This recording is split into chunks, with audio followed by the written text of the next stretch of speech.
इस कहानी की लेखिका है सोनिया सैनी। कहते हैं डायन अपना बदला 7 जन्म के बाद भी नहीं भूलती। एक बार जो डायन किसी का घर देख ले उसे छोड़ती नहीं। तकरीबन 70 साल पहले की बात है। पहाड़ के एक छोटे से गांव में रहने वाले रंजन को पिछले कई दिनों से कोई काम नहीं मिला था, इसलिए काम की तलाश में वो अपने गांव से काफी दूर निकल आया था। सर्दियों की कोहरे से ढकी शाम थी। हर तरफ कोहरे ने अपनी पहर जमा ली थी, जिसकी वजह से रंजन उन पथरीली रास्तों में भटक गया था। तभी उसने देखा कि पीपल के घने पेड़ के नीचे एक बाबा बैठे हुए चिल्लम फूंक रहे हैं। उस रात के साए साए करते सन्नाटे में किसी इंसान को देखकर रंजन की कुछ हिम्मत बढ़ी और वो जाकर बाबा के पास बैठ गया। कहाँ वीरानों में भटक रहा है बच्चा? इधर का तो नहीं लगता। मैं 7 कोस दूर डिबरी गांव से काम की तलाश में निकला था। काम तो नहीं मिला, लेकिन लौटते हुए अंधेरा हो गया तो पहाड़ों में रास्ता भी भटक गया। अब ना आगे का कुछ समझ आता है ना पीछे का।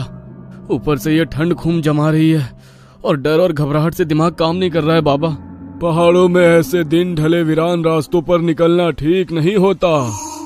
तू ये जो नहर के साथ वाली पगडंडी है उसे पकड़ कर निकल जा। आगे एक गांव पड़ेगा, वहां जाकर मदद मांग लेना। और हाँ, अब रास्ते में रुककर इधर उधर मत देखना। रंजन को बाबा की बातें और उनकी वेशभूषा बहुत रहस्यमयी सी लग रही थी। बाबा के सर से लटकती लंबी जटाएं उनके मुंह को ढके हुए थी।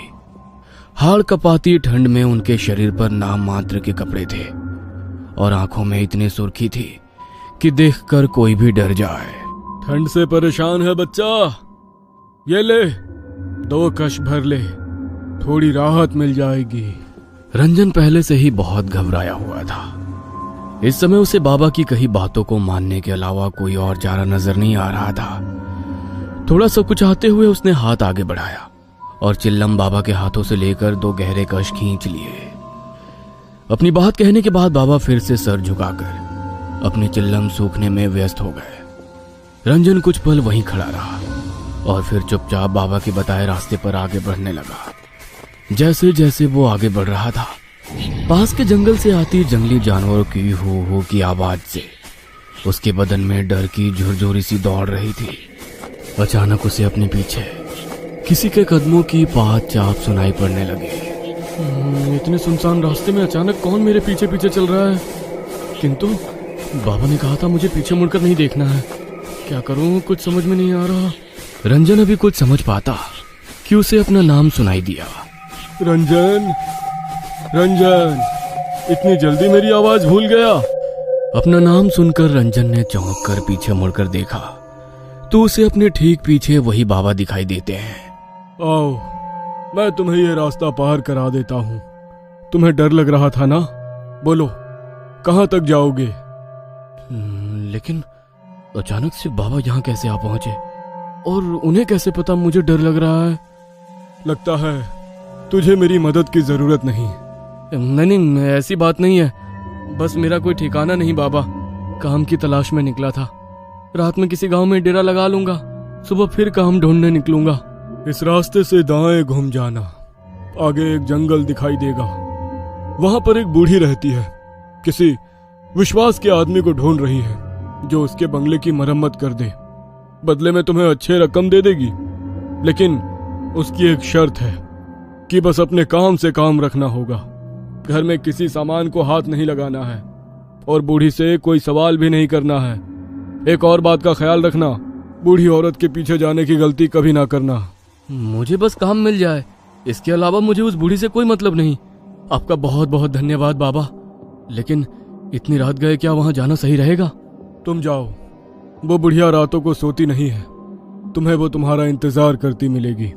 रंजन को बाबा और उनकी बातें अब भी और रहस्यमयी लग रही थी, लेकिन इस समय उसके पास ना तो रात गुजारने का कोई साधन था, ना काम का ठिकाना। काम के लालच में वो बाबा के बताए सुनसान रास्ते की ओर मुड़ गया।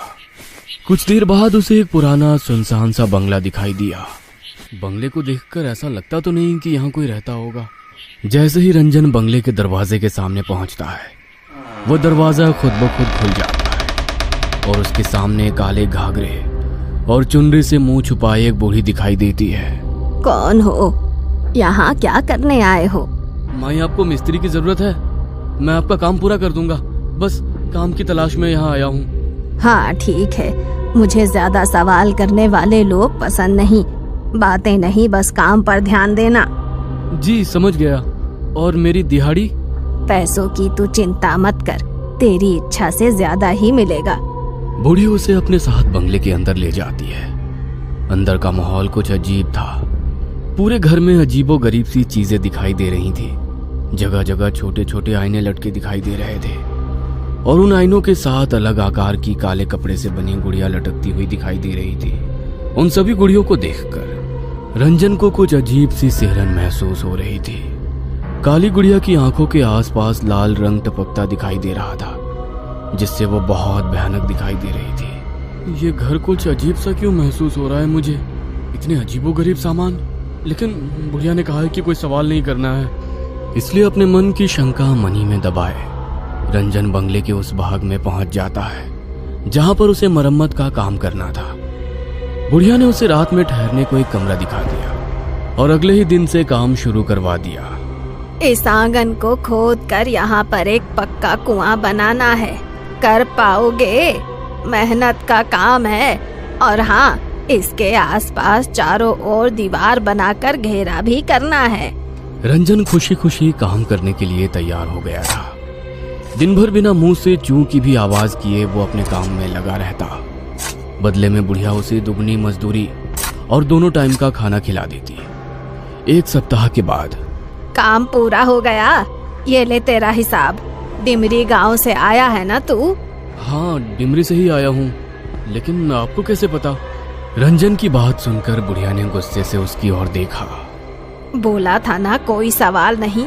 सुन, मेरा एक काम करेगा। तेरे गांव में एक आदमी रहता है, सज्जन सिंह। जानता है उसे?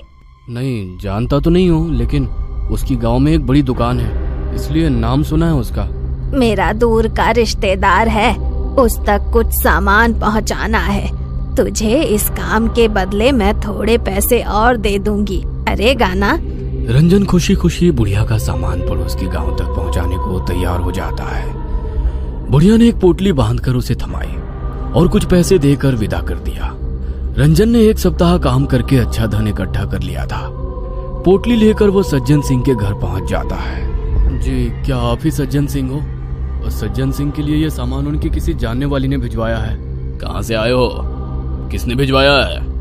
मुझे ज्यादा जानकारी नहीं है, मैं तो साथ को उस दूर काम करने गया था। वहीं एक बुढ़िया मिली जिसने ये सामान आपको देने के लिए कहा। सज्जन सिंह हैरानी से वो पोटली खोलकर देखता है तो उसकी चीख निकल जाती है। तुरंत ही वो उस पोटली को वापस बांधता है और उसे वापस पकड़ा देता है। इसे तुरंत वापस देकर आओ, जिसने तुझे ये दी है। ये मेरा सामान नहीं है, और खबरदार, अगर आज के बाद यहाँ दिखाई दिया, मुझसे बुरा कोई नहीं होगा। सज्जन सिंह को गुस्से में देखकर रंजन पोटली लेकर अपने घर आ जाता है। आजकल किसी के साथ भलाई करने का जमाना ही नहीं रहा। साथ को उससे मैं ये पोटली ढोकर लेकर आया और यहाँ आकर उस बूढ़े ने सामान लेने से इनकार कर दिया। कहता है मैं तुरंत जाकर उसे वापस करके आऊँ। अरे छोड़िए ना, आपको क्या जरूरत है वहाँ जाने की? इसमें जो भी सामान है उसे हम रख लेते हैं। कोई मूर्ख ही होगा ना जो इतनी दूर ये सामान लौटाने जाएगा। पागल मत बन, हमें इसे खोलने की भी जरूरत नहीं है। जो भी सामान है हम वापस कर देंगे, बस जो अपना नहीं वो मिट्टी। रंजन की पत्नी को जाने क्या जिद थी। वो हर हाल में देखना चाहती थी कि इस पोटली में बुढ़िया ने क्या कीमती सामान दिया है। इसलिए रात को रंजन के सोने के बाद वो पोटली खोल देती है। पोटली देखकर उसके पैरों के नीचे से जमीन निकल जाती है। इस पोटली में तो बड़ा ही अजीब सा जादू टोने का सामान रखा हुआ है। हे भगवान, कहीं इसीलिए तो उस बूढ़े ने ये सामान इनसे वापस करने को तो नहीं कहा था। और ये क्या, इस काली गुड़िया ने तो हूबहू मेरे जैसे कपड़े पहने हुए हैं। उर्वशी पसीने से तरबतर हो गई थी।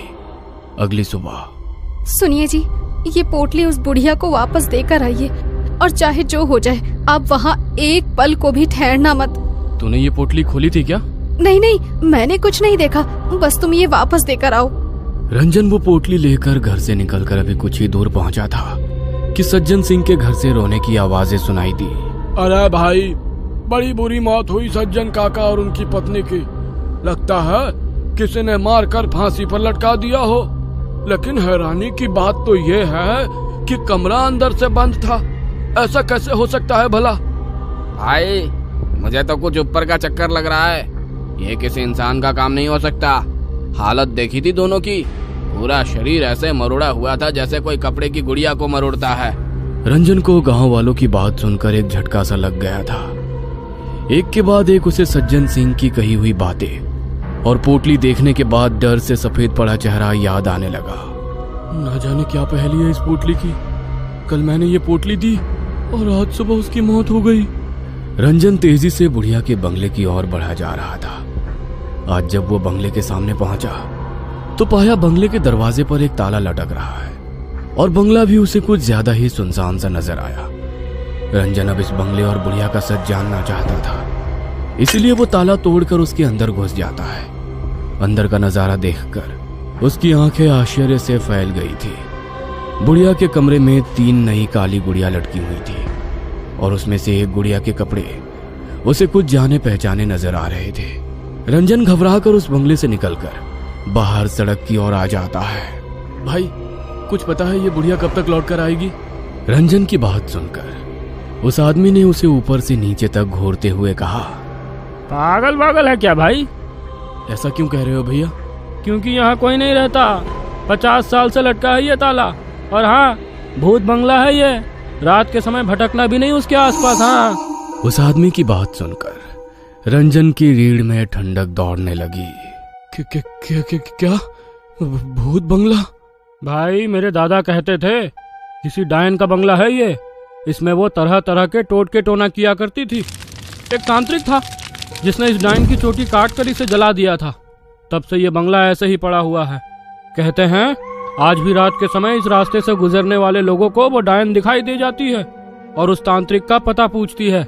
अपने सूखते हलक से रंजन ने अपना आखिरी प्रश्न किया। तांत्रिक? कहाँ रहता है वो तांत्रिक? कुछ मदद कर पाओगे क्या? भाई सुना है उसने इस डायन को मारने के बाद ये काम छोड़ दिया और दूर किसी गांव में जाकर बस गया। उसकी पहचान अब किसी को नहीं पता। बातें करते हुए रंजन बंगले से कुछ दूर तक आ गया था। आदमी के जाने के बाद अब मुझे ये पहली समझ में आ रही है। जरूर सज्जन सिंह वही तांत्रिक है जिसे वो बरसों से ढूंढ रही थी और उसे मारने के लिए उसने मुझसे इस पोटली में जरूर कोई तंत्र का सामान भिजवाया था जिसने सज्जन सिंह और उनकी पत्नी की जान ले ली। लेकिन अब मैं इस पोटली का क्या करूं? रंजन कांपते हाथों से उस पोटली को उठाकर जंगल की ओर फेंककर अपने गांव लौट आता है। गांव आने के बाद उसने अपने घर का दरवाजा खोला तो उसे उसकी पत्नी भी सज्जन सिंह की तरह रहस्यमयी हालत में फंदे से लटकी हुई दिखाई देती है। पत्नी के जाने से रंजन पूरी तरह टूट गया था। वो हर पल खुद को ही उर्वशी की मौत का जिम्मेदार मान रहा था। आधी रात का समय था। रोते रोते शायद रंजन की आंख लग गई थी। तभी उसे अपने दरवाजे पर दस्तक सुनाई देती है। रंजन दरवाजा खोलता है तो उसके सामने फिर से वही मनहूस पोटली रखी दिखाई देती है। डर से रंजन पसीना पसीना हो रहा था। घबराकर वो इधर उधर देखता है। कुछ ही दूर पर पेड़ की ओट में एक काले कपड़े वाली बुढ़िया घूंघट के पीछे से झांकती हुई उसे नजर आती है, क्योंकि जो पीछा छोड़ दे वो